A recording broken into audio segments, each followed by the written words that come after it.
Assalamualaikum warahmatullahi wabarakatuh. Alhamdulillah wassalatu wassalamu ala ibni Abdillah. Amma ba'du.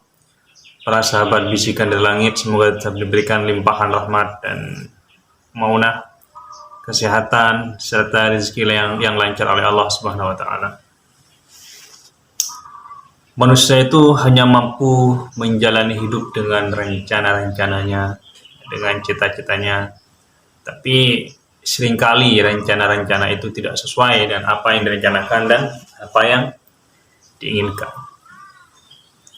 Karena kalau setiap manusia mampu menyelesaikan keinginan-keinginan dan rencana-rencananya, maka tidak akan ada manusia yang gagal di dunia ini. Saya pun, kalau setiap rencana saya bisa menjadi kenyataan, maka saya pun tidak akan menjadi seperti ini. Saya akan merencanakan bahwa saya ini ingin jadi presiden di waktu usia yang sangat muda, misalkan.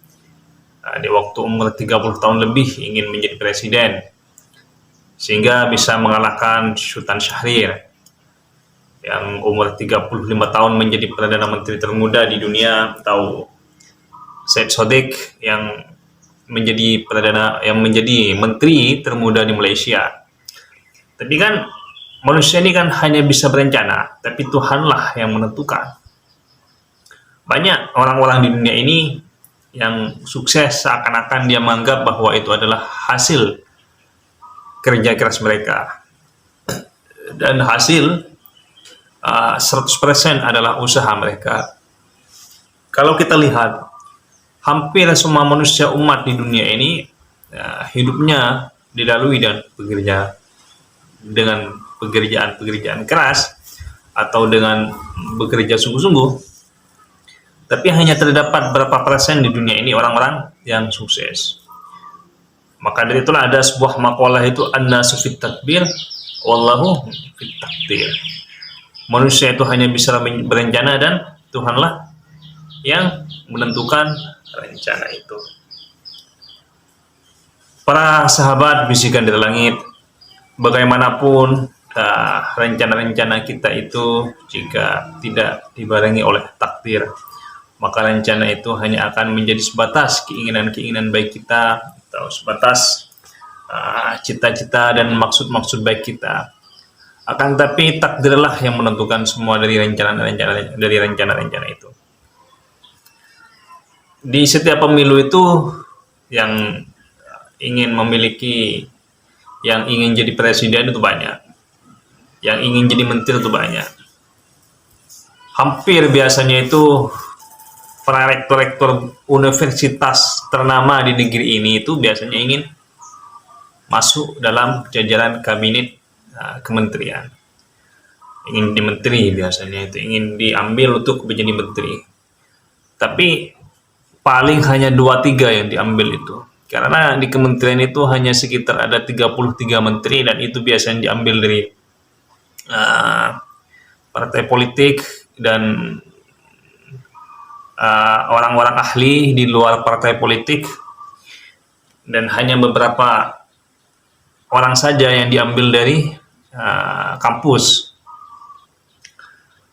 Sehingga apa? Kita sebagai orang yang selalu berusaha tidak pernah menganggap bahwa diri kita lah yang menentukan segala takdir. Tapi manusia ini cukup berusaha semaksimal mungkin apa yang ingin kita cita-citakan ini, karena proses itu tidak mengkhianati hasil. Walaupun pada akhirnya takdirlah yang menentukan semua proses dan usaha kita. Ada seorang yang filsuf dari Prancis itu yang sering saya kutip perkataannya itu, yang bernama Thomas Carlyle itu. Dia pernah berkata begini, seseorang dengan tujuan yang jelas akan mendapat kemajuan walaupun ia melewati jalan yang sulit, dan seseorang yang tanpa tujuan, dia tidak akan pernah mendapat kemajuan walaupun ia melewati jalan yang lurus. Ini sebenarnya adalah sebuah kata motivasi untuk membangkitkan jiwa-jiwa kita yang tidur, semangat-semangat kita yang telah terlelap, dan cita-cita kita yang telah redup. Ini adalah motivasi sebenarnya. Karena bagaimanapun, walaupun takdir itu ditentukan oleh sang penguasa, ya, keberhasilan itu ditentukan oleh sang penguasa, tapi manusia itu harus wajib berikhtiar untuk mencapai sesuatu yang kita tujui dan kita cita-citakan. Sekian dari saya dulu.